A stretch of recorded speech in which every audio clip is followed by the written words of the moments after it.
This is Tim Staten with Tim Stating the Obvious. What is this podcast about? It's simple. You are entitled to great leadership everywhere you go, whether it's to church, whether it's to work, whether it's at your house, you are entitled to great leadership. And so in this podcast, we take leadership principles and theories and turn them into everyday, relatable, and usable advice. And a quick disclaimer, this show, process, or service by trademark manufacturer, otherwise does not necessarily constitute an implied endorsement of anyone that I am employed by or favors them in representation. The views are expressed here in my show are my own expressed and do not necessarily state or reflect those of any employer. Hey, so welcome back to another episode. So oftentimes when we think about leadership, we think about the formal titles and everything that goes along with it. And leadership isn't about the titles or our designation. It's about impact, influence, and inspiration. And so we have a very special guest today. We have Richard, who's joining us today all the way from South Africa. And I'm really excited to have him here on the show. So Richard, welcome. Great to be here, Tim. Thanks for having me. Yeah, absolutely. I've been looking forward to this episode and the topic about charisma that we're going to talk about. But before we do that, could you just tell us a little bit about yourself and your background? Yeah, so I wear many hats, but I originally started out working as an IT consultant and a business consultant. And about 20 years ago, I decided to retrain. I retrained as a psychotherapist. And from working with individuals, many of whom were in business, I then got introduced into their organization, started to branch out in terms of coaching, organization consultancy, training. And I guess now I operate in all of those realms. Everything I do really is to do with helping people and organizations to reach their full potential. So I work with people with severe trauma, all the way through to boardroom execs who are looking to, as you say, improve their influence, their impact, all of that good stuff. But essentially, all of it has that psychological underpinning to it. Awesome. So one of the questions that I have for you, just starting right off here, is when did you know that this was like a shift that you want to do? You said you had an IT background, but when did you know, like, you know what, I really want to get into the people side of this? Yeah. Well, pretty much just since I got into IT, I didn't enjoy IT at all. I mean, where my strengths lay were not so much as a techie, but being the person who translated a lot of those techie ideas into ways that meant something for the individuals who were the end users. And so very early on in my career, I realized that's where my interests, that's where my strengths lay. And then I took a year out from doing that and traveled the world. And actually, traveling the world, I met a psychiatrist from Wales. We ended up sharing a tent in Patagonia in Argentina, talking about what we were doing there. He just got divorced. I was looking to do something different with my career. And he said, well, have you ever thought about being a psychotherapist? And it was really him that put me onto the idea of channeling all the things that I was interested in, all the things that I felt I was good at into a meaningful career. And that's how I got to where I am today. That's awesome how two people can meet in a completely unthinkable location, right? In many people's minds, completely random. And all of a sudden it ends up into a life-changing event. That's amazing and awesome. So when you were doing IT, what was your view of leadership, or were you in leadership roles, or were you just an individual contributor and then kind of get tossed into a leadership position?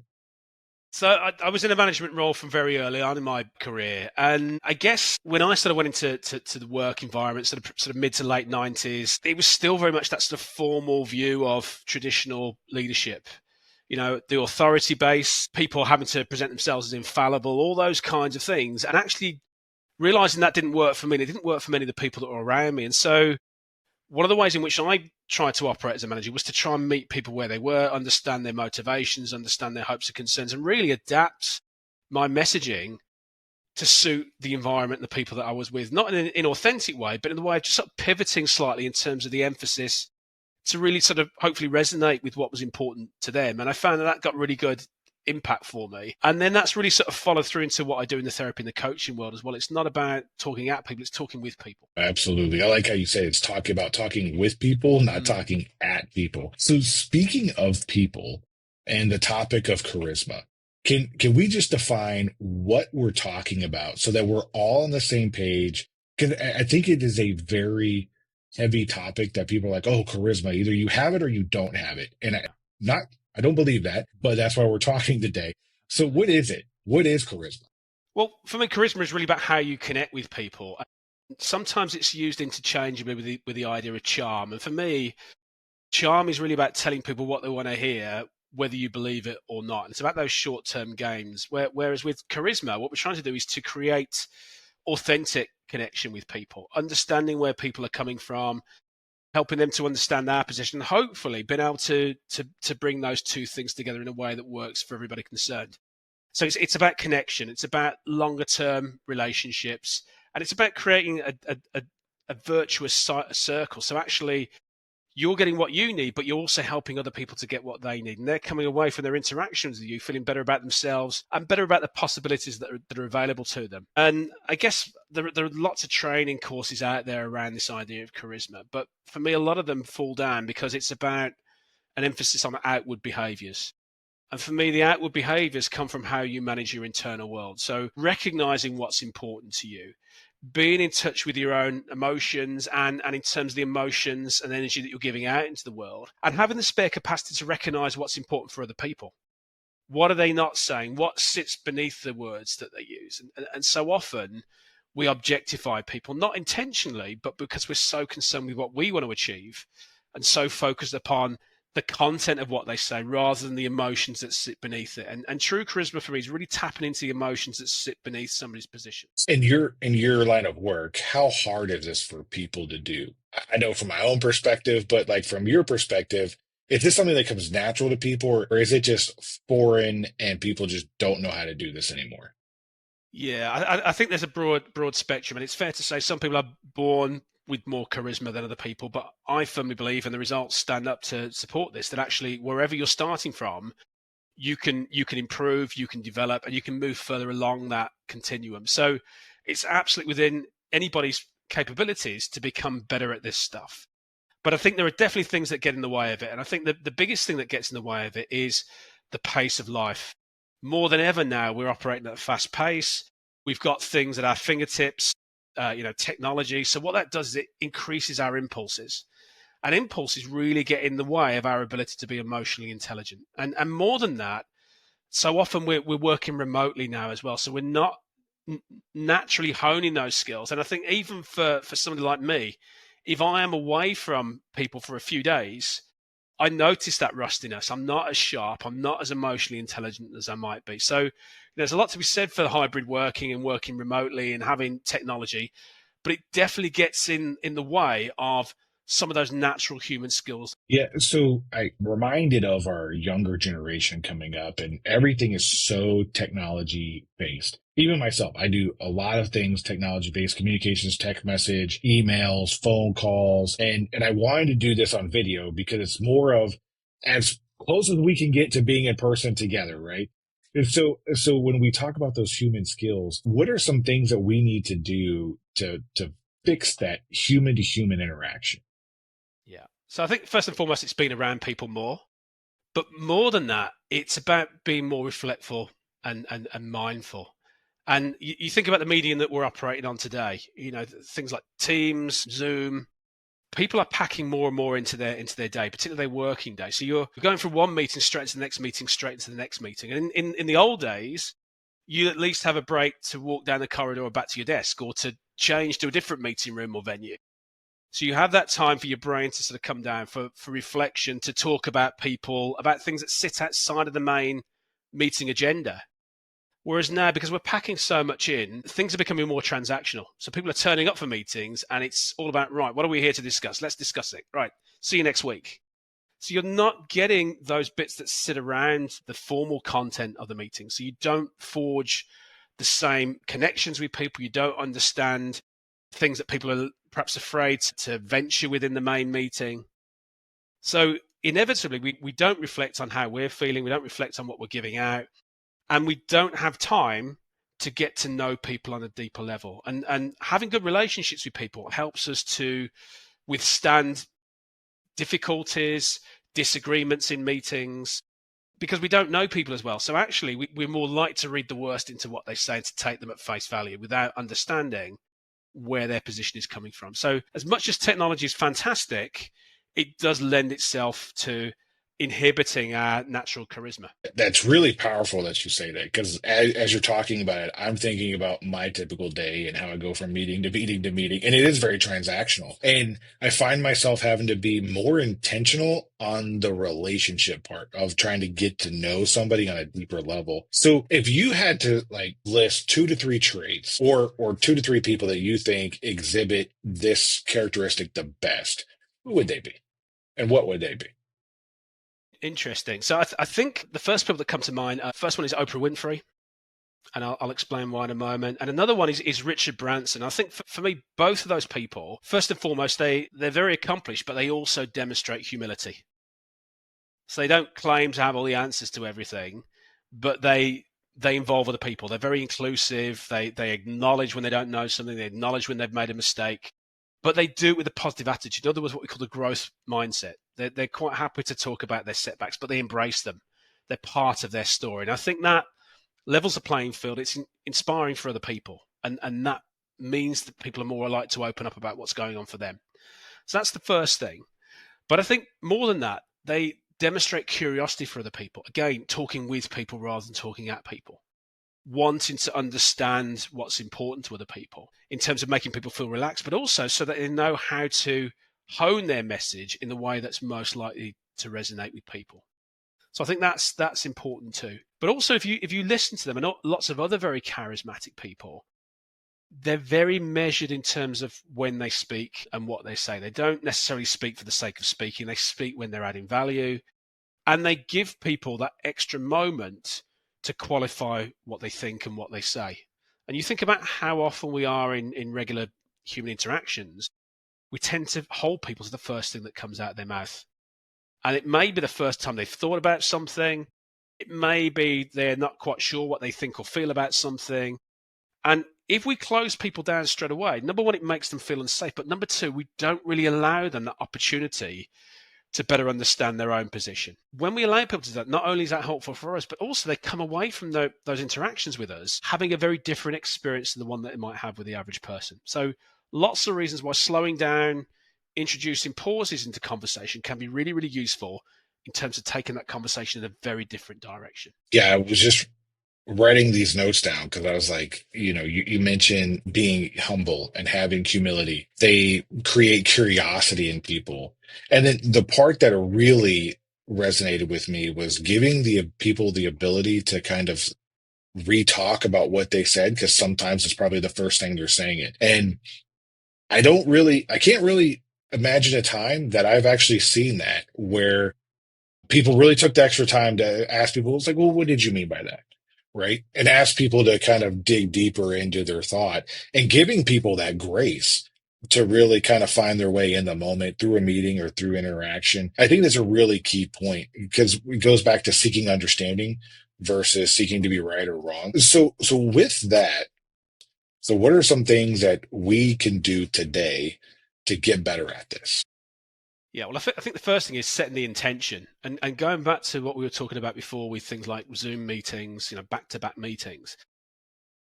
We're thinking about the outcomes. We're not thinking about how we're achieving the outcomes. So rather than what do I want to say and what I want to get out of this meeting, yes, those are important, but what's the energy and the atmosphere that you want to create in that next conversation or meeting? And I think that's really, really important, because so much of how we experience the world is through feelings.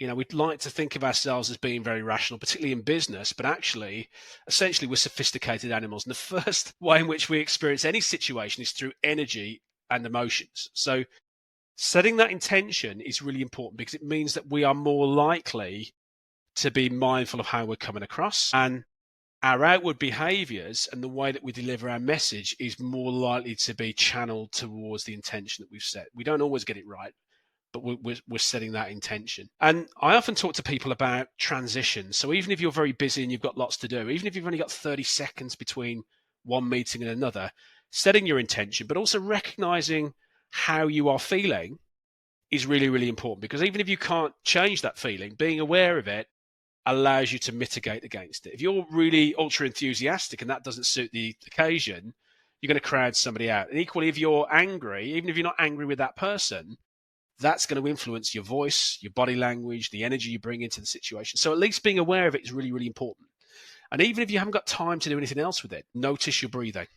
Our breathing is a massive indication of how we are feeling. And even if you've only got 30 seconds, setting your intention and slowing your breathing down is massively important in terms of creating that spare capacity to think about how you want to behave, how you're coming across, and how other people are reacting to the message that you're delivering. So those would be my very sort of basic things that people can start to do in any conversation, even in conversations with friends and family.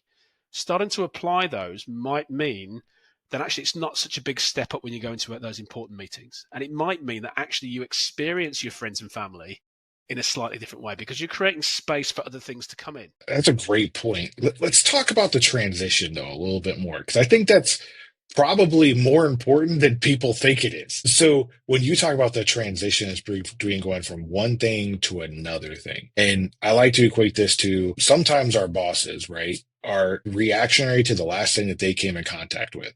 So somebody may have left somebody's office. Now they're angry, like you talked about, and you're next up. And so your goal is, we have a purpose here, but now you're angry.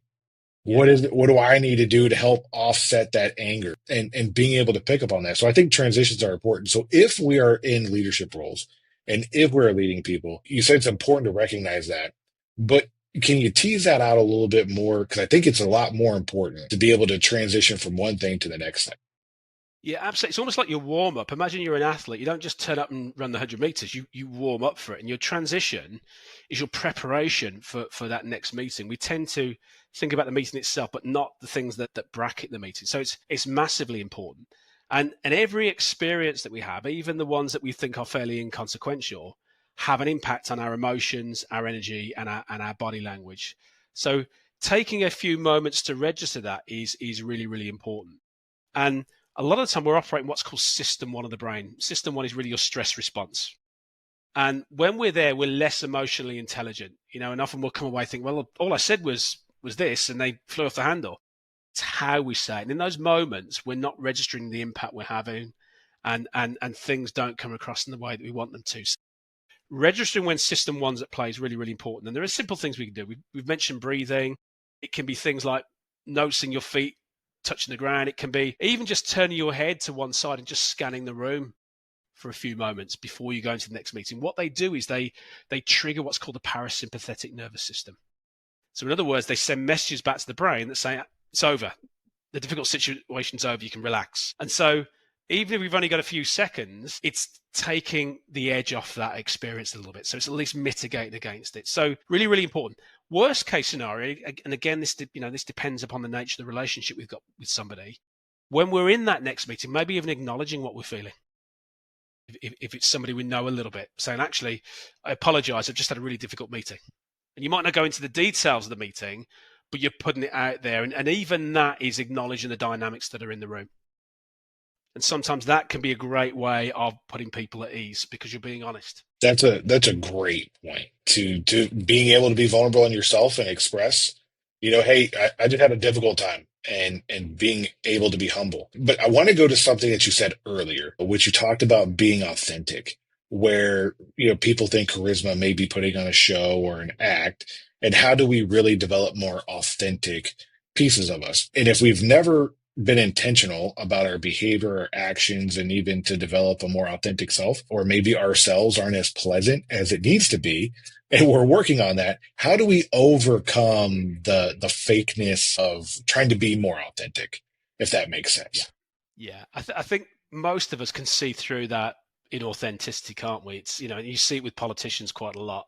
They've sort of had that media training, but we see through it. And actually, it works against them. So I think being authentic is really, really important. But it's actually something that a lot of people feel uncomfortable about. And, often I work with people in business who very accomplished at what they do, but they talk about imposter syndrome. They're in a role where they're doing very well, but they're expecting that tap on the shoulder that says, actually, you shouldn't be here. And one of the reasons for that, it's not the only reason, but one of the reasons for that is because actually we're not showing our uniqueness. And this is humans across the board, that we tend to hide away the parts of ourselves that we even think aren't acceptable or don't fit into the environment that we're in.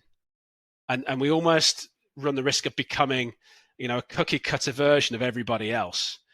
And so starting to experiment with celebrating our uniqueness is a really important part of the work that I do. It's getting people to, yes, acknowledge parts that you can brush up on and polish, but also say, actually, this is who I am at my core, and I'm comfortable with that. And if that's something you haven't done, suddenly going from 0 to 100 is quite scary. So the kind of things that I talk to people about is doing little micro experiments and doing those repeatedly and incrementally. So it might be, rather than having a superficial conversation with somebody Monday morning about what you did the weekend, share something that actually matters to you, something that you absolutely love doing, even if it's a little bit quirky, or something that really gets you goat.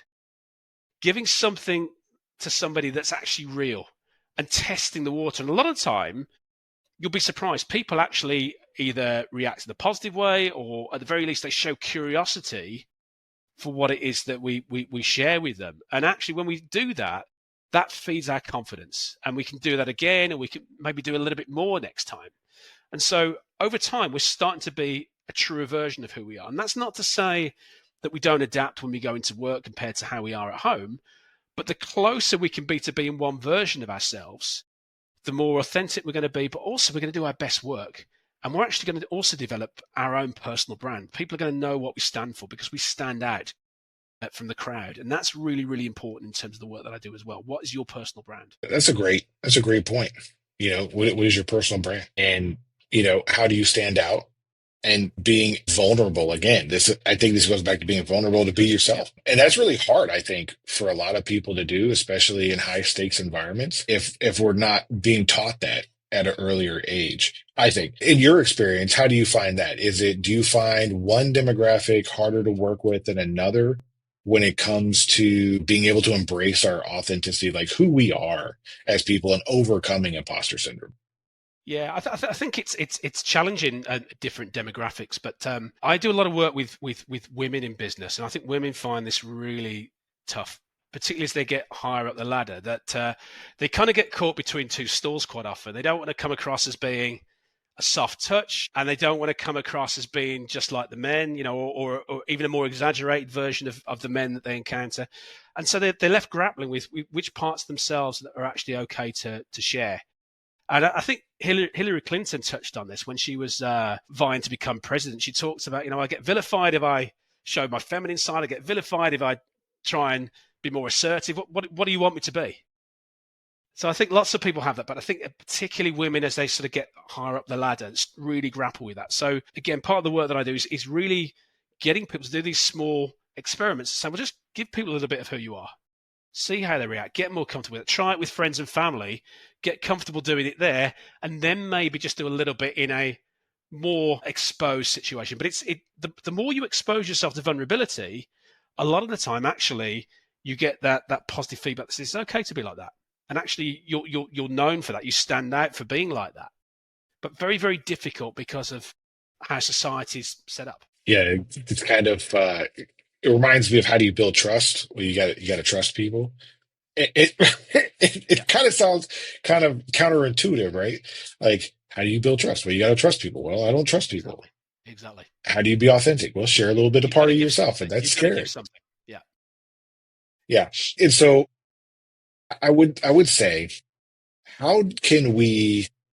I know you mentioned share a little part of something that's more about yourself, but what is something that we can do internally that is not in a public setting? Because maybe there are people who are like, you know what, Richard, I don't know who I am. Like, I've pretended to be somebody else for so many years. I don't know who I am. What can I do to figure out who I am? Yeah, really interesting question. I think one of the important things that will give us a clear indication of who we are and what's important to us is to register our feelings. It goes back to emotional intelligence. And a lot of the time, again, because we're busy, we don't tend to reflect on our experiences.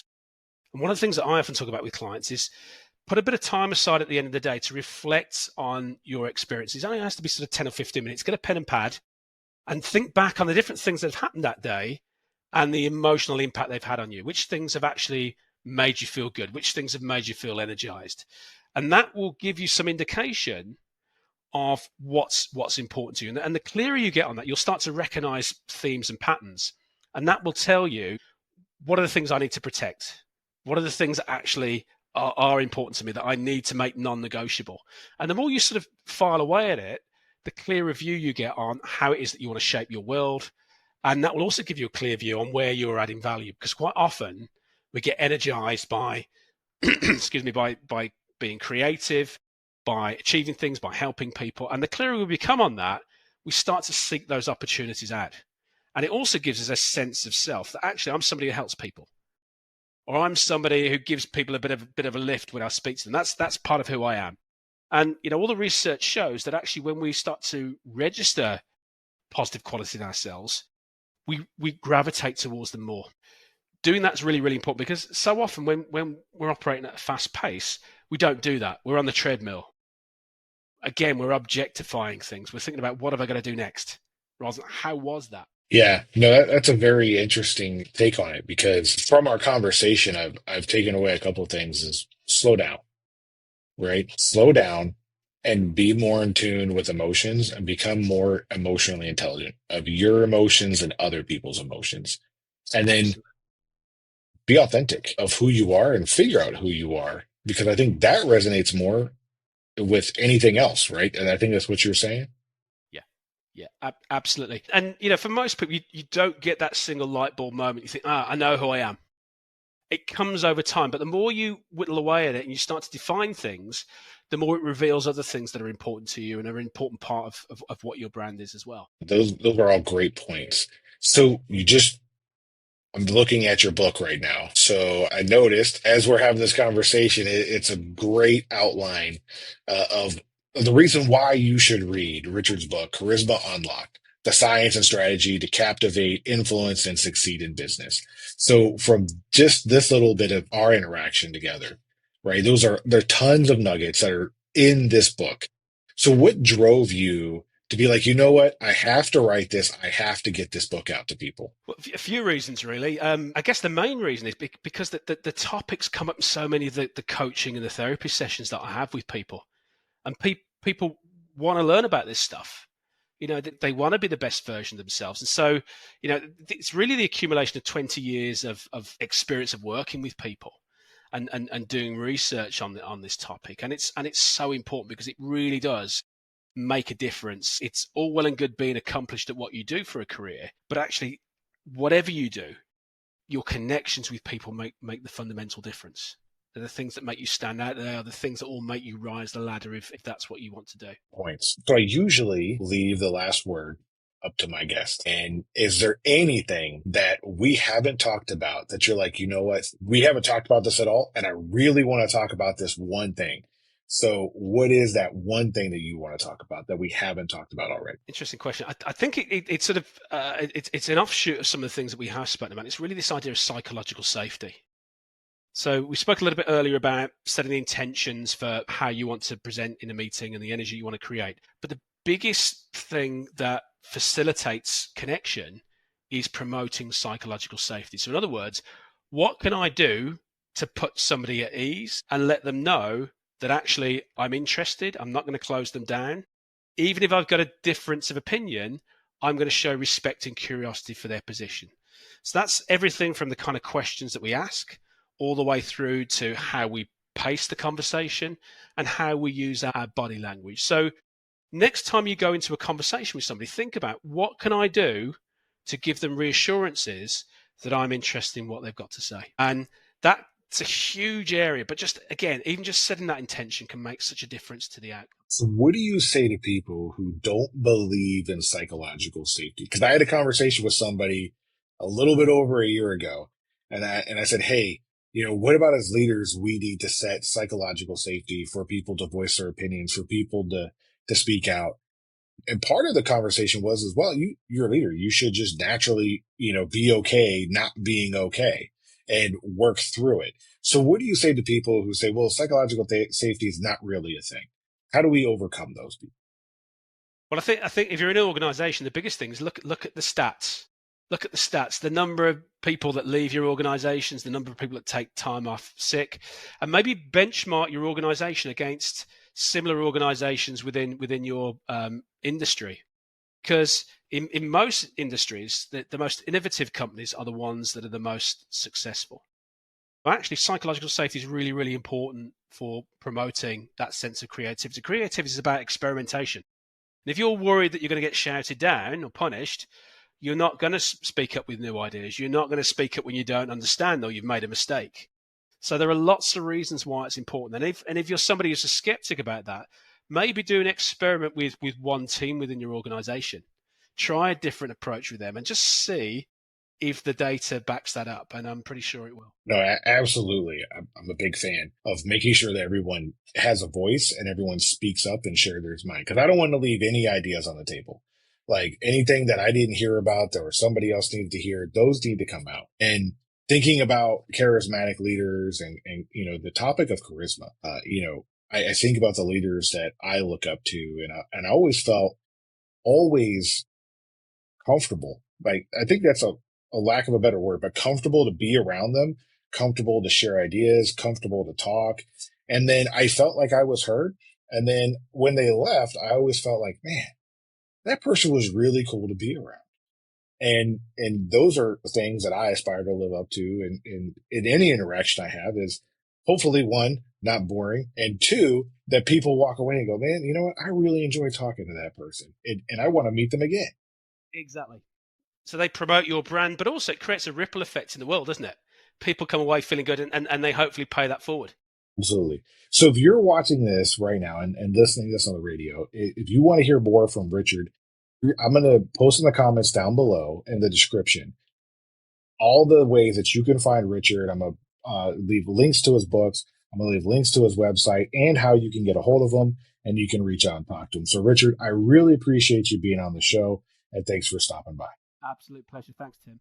As always, thank you for stopping by and checking out this episode and listening to it. I really hope that you enjoyed it. Before we go, I'd like to ask a favor of you if I could. If you could please share this episode with one or two people who you think might like this topic. If you haven't followed or subscribed on the platform that you're listening to and hit all the bells and icons and all the whistles so that you know that when we post another episode, you'll be alerted, please go ahead and do all that before you go. If you got some value out of this episode, please leave a review or a comment so we can help spread the show to other people who might be interested in the topics that we've talked about here today, but may not have found our show yet. Again, thanks for stopping by. I'm Tim Staten, stating the obvious.